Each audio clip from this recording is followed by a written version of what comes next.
भारत में मुसलमानों का आक्रमण लगभग 7वीं सदी के मध्य से शुरू हुआ। उन्हीं दिनों से सबसे बुरी विपत्तियां प्रारंभ हुई। विदेशी आक्रमणकारियों द्वारा धन लूट लिया गया। हजारों बेटों और बेटियों को विजेताओं के लालच, वासना और जुनून के गुलाम बनने के लिए मजबूर कर दिया गया। निस्संदेह काफिरों के विरुद्ध इन अभियानों को भगवान के लिए छेड़े गए पवित्र युद्ध के रूप में देखा जाता था। अपने पैगंबर द्वारा आश्वासन दिए जाने के बाद कि ईश्वर के लिए बहाए गए रक्त की एक बूंद वफादार के लिए 2 महीने के उपवास और प्रार्थना से अधिक उपयोगी है, उन्मादी मुस्लिम आक्रमणकारियों ने इसी विश्वास के साथ रक्त के समुद्र बहा दिए और ईश्वर की कृपा और प्रसन्नता प्राप्त करने और स्वर्ग में सीटें सुरक्षित करने की आश्वस्त आशाएं अपने दिमाग में बना ली। उनकी उग्र कट्टरता, जो गैर मुसलमानों के विनाश को ईश्वर को प्रसन्न करने वाली सेवा मानती थी, ने उन्हें बिल्कुल निर्दयी बना दिया। अरब विजेताओं के बाद अफगान लुटेरे आए। महमूद गजनी के आक्रमणों ने देश में वास्तविक विनाश और आतंक फैला दिया। अन्य लोगों ने उसका अनुसरण किया। मंदिरों को नष्ट कर दिया गया और मूर्तियों को तोड़ दिया गया और रौंद दिया गया। हिंदू स्कूलों और पुस्तकालयों को जला दिया गया, घरों को लूट लिया गया, महिलाओं के साथ दुर्व्यवहार किया गया। जिन हिंदुओं ने सबसे कम प्रतिरोध किया या किसी भी तरह की नाराजगी को कमजोर रूप से प्रकट किया, उन्हें खुशी से तलवार से मार दिया गया और बचे हुए पुरुष, महिलाएं और बच्चे उन्हें विदेश ले जाया गया और मौत से भी बदतर गुलामी में बेच दिया गया। ये सब इस्लाम की शान के लिए, लूट, सुख और विनाश के लिए सदियों तक ऐसे हमलों के बाद मुहम्मदन आक्रमणकारियों ने अटूट धन और सुख की इस भूमि पर अपना शासन स्थापित करने का संकल्प लिया। जमीन पर मुसलमानों का कब्जा और तलवार की नोक पर धर्म परिवर्तन ने लोगों पर एक विदेशी निरंकुश शासन और एक विदेशी संस्कृति थोप दी। सबसे पहले पंजाब पर कब्जा किया गया। विजेताओं का धर्म परिवर्तन का उत्साह उनकी विजय के साथ ही बढ़ता गया। आक्रमणकारी तेजी से आए। 3 शताब्दियों से कुछ अधिक समय तक आधिपत्य के लिए ये संघर्ष तीव्र और उग्र था। आधा दर्जन राजवंशों ने दिल्ली का सुल्तान बनने का प्रयास किया, लेकिन ये सभी एक स्थापित सरकार जैसी कोई चीज स्थापित करने में विफल रहे। उनका जो भी प्रभाव था वह राजधानी के आसपास के एक छोटे से क्षेत्र तक ही सीमित था। शेष देश स्वतंत्र नवाबों के हाथों में था, जो अपने आप में एक कानून थे। इस काल में लोगों की स्थिति सचमुच दयनीय थी। सबसे ज्यादा नुकसान हिंदुओं को हुआ।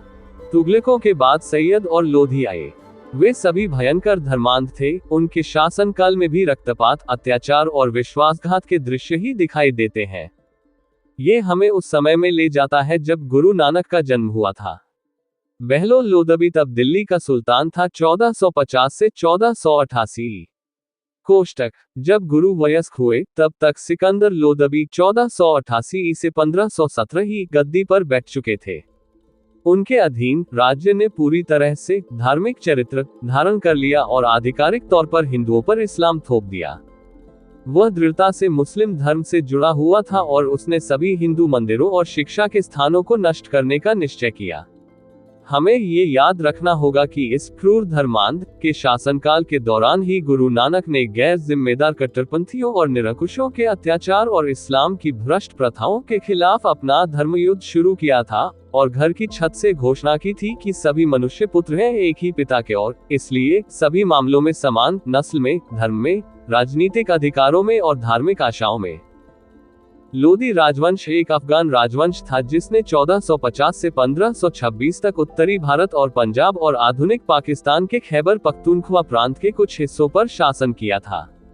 इसकी स्थापना बहलुल खान लोदी ने की थी जब उन्होंने सैयद राजवंश का स्थान लिया था। लोदी वंश का शासन इब्राहिम लोदी के अधीन समाप्त हो गया, जिसे मेवाड़ के राणा सांगा के कई हमलों का सामना करना पड़ा।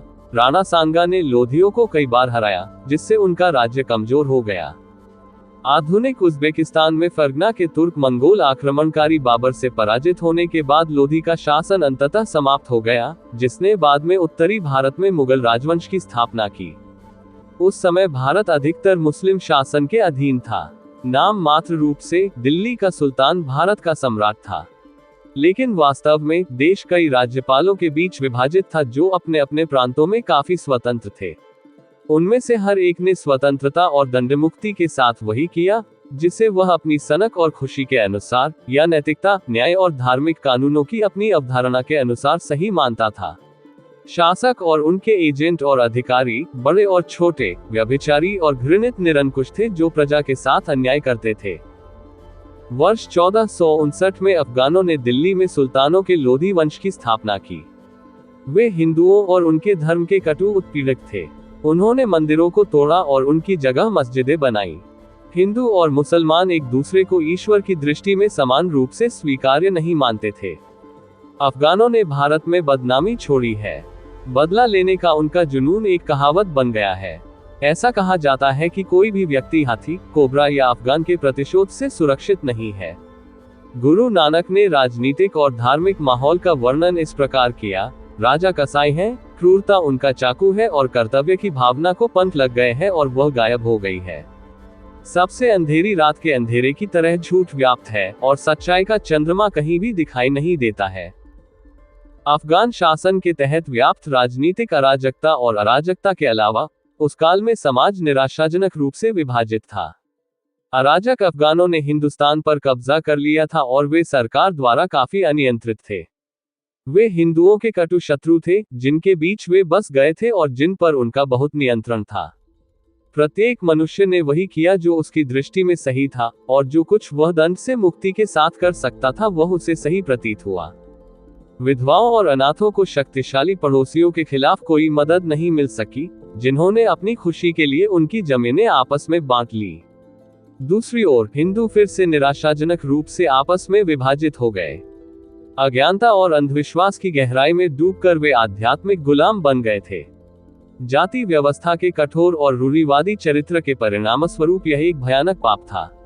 किसी शूद्र को संस्कृत श्लोक सुनने के लिए केवल उसके कानों में पिघला हुआ सीसा डालने से ही पर्याप्त दंड दिया जा सकता था। हिंदू सर्वप्रमुखतः धार्मिक लोग रहे हैं। भारत कई धर्मों और धार्मिक दर्शन प्रणालियों का जन्मस्थान रहा है।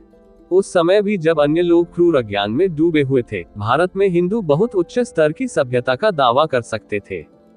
लेकिन दुर्भाग्य से हिंदू समाज ने शुरुआती दिनों में ही गलत मोड़ ले लिया। इसके विद्वानों द्वारा, जिन्हें ब्राह्मण कहा जाता था, श्रम का एक अजीब विभाजन तैयार किया गया था।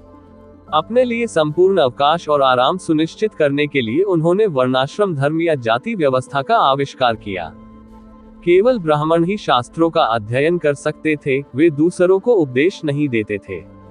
जाति प्रथा का सबसे बुरा पहलू ये था कि लोगों के एक बड़े हिस्से को धर्म और प्रार्थना की सांत्वना या भगवान और देवताओं तक सीधे पहुंचने से वंचित कर दिया गया था। भगवान उनके लिए नहीं था, धर्म उनकी चिंता का विषय नहीं था, उन्हें पवित्र भजन सुनने या मूर्तियों और मंदिरों के पास जाने की भी अनुमति नहीं थी। कानून का उल्लंघन करने वाले इन मनहूस लोगों के लिए क्रूर और गंभीर सजा निर्धारित की गई थी। उन्हें उच्च वर्गों की सेवा से ही संतुष्ट रहना पड़ता था। उनके स्पर्श या यहाँ तक कि छाया ने उन्हें प्रदूषित कर दिया, जैसा कि उच्च वर्ग खुद को कहते थे। अभागे शूद्रों की स्थिति ऐसी ही दयनीय थी।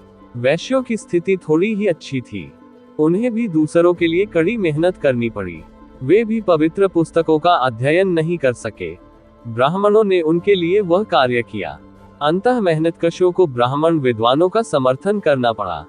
इस प्रकार जाति व्यवस्था बहुत सारी बुराई और दुख का स्रोत और कई गुना अत्याचार का बहाना बन गई। एक हिंदू किसी हिंदू के साथ मेलजोल नहीं रख सकता था और किसी अन्य हिंदू द्वारा तैयार किया गया खाना खाना या उसके साथ एक ही मेज पर खाना खाना प्रदूषण का कार्य माना जाता था। अंतर्विवाह हिंदुओं के विचारों के लिए अकल्पनीय था। इसके अलावा इस व्यवस्था के तहत कोई भी व्यक्ति अपना स्थान नहीं बना सकता था। उनकी महत्वाकांक्षा अपने पिता के पेशे का अनुसरण करने और बिल्कुल उनके साथ उसी तर्ज पर काम करने के अलावा इससे अधिक ऊंची नहीं हो सकती थी। काम के कोई बेहतर तरीके पेश नहीं किए गए।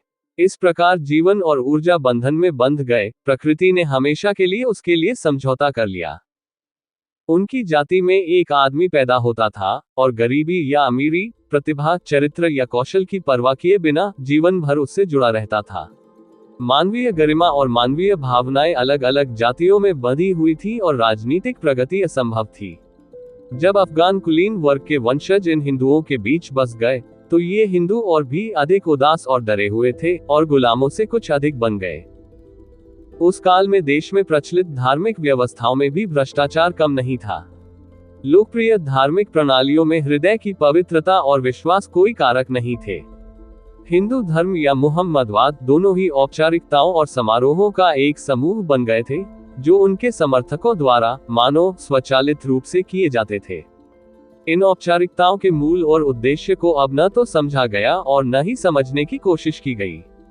ईश्वर अब पूजा या आस्था की वस्तु नहीं रह गया था।